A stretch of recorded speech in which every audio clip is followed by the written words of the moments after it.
Coming up on the next edition of the Little Rickert Show, we got the state finals set up in the PIAA Hoops tournament.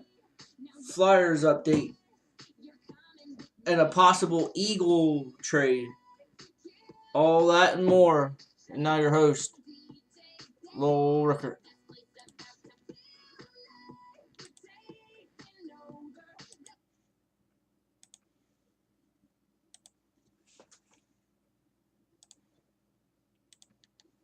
Good evening, sports fans, and this is Little Rickert, and hosting another edition of the Little Rickert Show. The state finals are now set for the PIAA state tournament. We got a Flyers update and a big news out of Eagles camp. A possible trade looking to go down. We'll get into that and maybe later in the week talk about it. But we're going to start PIAA tournament. Eastern finals were tonight. There were a couple District 3 teams in, and we'll get to it. We'll start boys Class A tonight. St. John Newman and Math, Civics, and Science. That game was at East Penn tonight. Math, Civics, and Science pulls off the upset. 76-53. They hammered St. John Newman, who was 30-0 coming in. But St. John Newman not enough. So Math, Civics, and Science, they go into the state tournament. This has to be a 15 and 14 playing. Although a few years ago Fairfield played for a state title and their record wasn't too gaudy either, but 15 and 14 record. And they will take on Lincoln Park. Now and we'll have some discussion about Lincoln Park as well. They've just steamrolled through everybody. They beat Bishop Carroll, hammered them. They were unbeaten, 28-0. But Lincoln Park, 29-1, 70-28 over Math, Civics, and Science. And we'll get discussion as to about Lincoln Park. We'll get into that tomorrow as well. That's a good topic about these charter schools, advantages that they have. Boys AA, Constitution 55-44 over Wilkes-Barre Myers. They move on to the state final. And Seton LaSalle moves on 46-44 over Beaver Falls. So we go to boys AAA, Newman Goretti 65-53 over Philly Electric. They go to 26-4. And they'll take on Susquehanna Township 42-31 over Central Valley. And Susquehanna Township goes to 23-7. And then we'll set the matchup. We'll set the matchups when I'm done. Boys Quad A, LaSalle College pulls off the upset. 61-55 over Powerhouse Chester. Dave Berman probably not happy in the Chester faithful, but a gutty effort. And Newcastle goes unbeaten. They're 30-0. They won again. 58-54 Abington over Abington. So it'll be LaSalle College going up against Newcastle. And Newcastle they are the number one team in the state in the new rankings. So if they win it, they will be no doubt about it, state champ. Girls Class A, Old Forge beats the three Twin Towers from Philmont Christian 43-31. And Vincentian Academy will make a return trip to the Giant Center. They win 60-45 over Bishop Guilfoyle. So it'll be Old Forge 23-3 against Vincentian Academy 26-3. Girls AA, Newman Goretti goes to 29-0, 55-30 over Dunmore. And Seton LaSalle goes to 26-4, 48-37 over Burrell. AAA girls, Archbishop Wood 74-56 over Holy Redeemer. And a nice run by Palmyra, but not enough. I think that injury to Christian Smollett was not enough. They couldn't overcome it. 49-41, Blackhawk with the win. So it'll be Archbishop Wood 25-3 will take on 27-2 Blackhawk. And in Quad A, Cumberland Valley again goes to the state final. 61-45 over Westchester Ruston, and they'll take on District 1 Springford 47-32 over North Allegheny. So Cumberland Valley 27-5 will take on Springford 26-5. So here is how it'll set up for state championship weekend.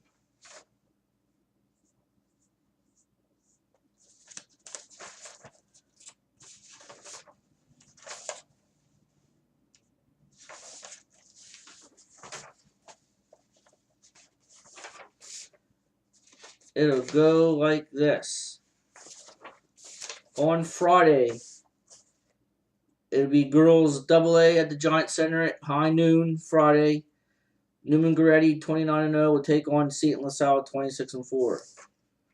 2 o'clock Friday afternoon. Mass Civics and Science 15-14 will take on Lincoln Park at 29-1. Girls Quad A 6 o'clock Friday night. I plan on being there for this doubleheader. Cumberland Valley Girls 27-5 will take on Springford 26-5. And then the finale Friday night, 8 o'clock Giant Center. Newman Goretti 26-4 against Susquehanna Township at 23-7. On Saturday, high noon Saturday, girls Class A, it'll be Old Forge 23-3 against Vincentian 26-3. 2 o'clock Saturday afternoon, Constitution 27-5 against St. LaSalle 29-1 for the Double A title. Girls Triple A 6 o'clock, Archbishop Wood 25-3 against Black Hawk 27-2. And then the finale of the weekend, Saturday night, 8 o'clock, LaSalle College 23-6 against Newcastle at 30-0. So there you have it.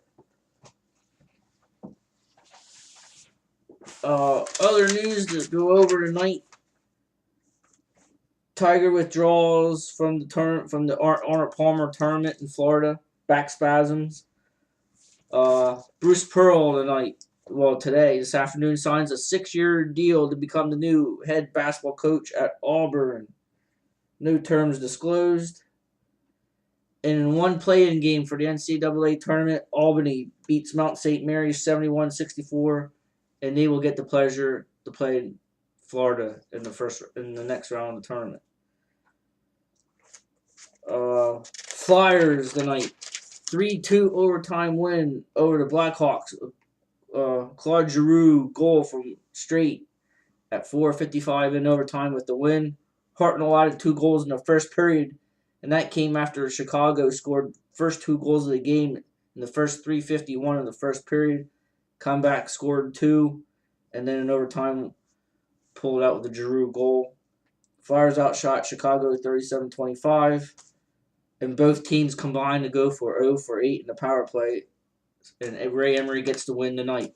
Now the big topic, and we'll get maybe into this tomorrow too. We got 2 topics to go over. We'll talk about the charter schools, about Lincoln Park. There's been I read a commentary from a fan out there, and we'll get into that. But Eagles, going into last year, this past season, Deshaun Jackson wasn't happy with the contract. The previous year he held out. Derek Gunn from Comcast Sportsnet in Philly. His sources tell him the Eagles have been shopping Deshaun Jackson around, and there are at least 2 teams that have talked to the Eagles, according to sources for Derek Gunn, and that's the 49ers and the Patriots. And the Eagles, in return for Deshaun Jackson, are asking for at least a 3rd-round pick for Deshaun Jackson. Now, to me, my humble opinion, if they trade Deshaun Jackson, they need a number 1 receiver. They do not. The only way I can see it is if they move Jeremy Maclin to a number 1. But Deshaun Jackson has the speed. He had his best year of his career last year. He adds to the return game. You put him and Darren Sproles in the kick return game. That's a deadly combination. So something must have happened in the off season. But a friend of mine is not happy about it. I'm kind of shocked, and if this could this could be a blow to the Eagles if they get rid of Deshaun Jackson. They need him this year. They got they got a shot to do some damage. You take him away, there better be a pretty good backup plan B. So, Eagle fans, if you got some thoughts and comments on what you think about Eagles trade and looking to trade Deshaun Jackson, come on here and my Facebook page and give me your thoughts and comments. We're gonna end it tonight, but tomorrow we'll do a show tomorrow night and we'll talk more about Deshaun Jackson. And we'll talk about see what your thoughts are about the charter schools and uh, private schools, parochial schools, etc., etc., etc. There's been big talk, especially about Lincoln Park out in Pittsburgh, how they're just dominating and getting kids from like 5, 10 different school districts. We'll get into that. We'll dive into that and let you know who wanted to play in games. So, and we'll make some give. Oh, I want to give my thoughts on the NCAA tournament as well. So we'll do that tomorrow. So that'll do it. Thank you for watching and listening. This is the Lowell Rickert Show and the Lowell Rickert Network.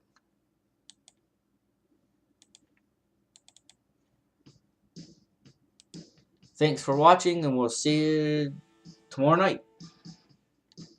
Have a good night.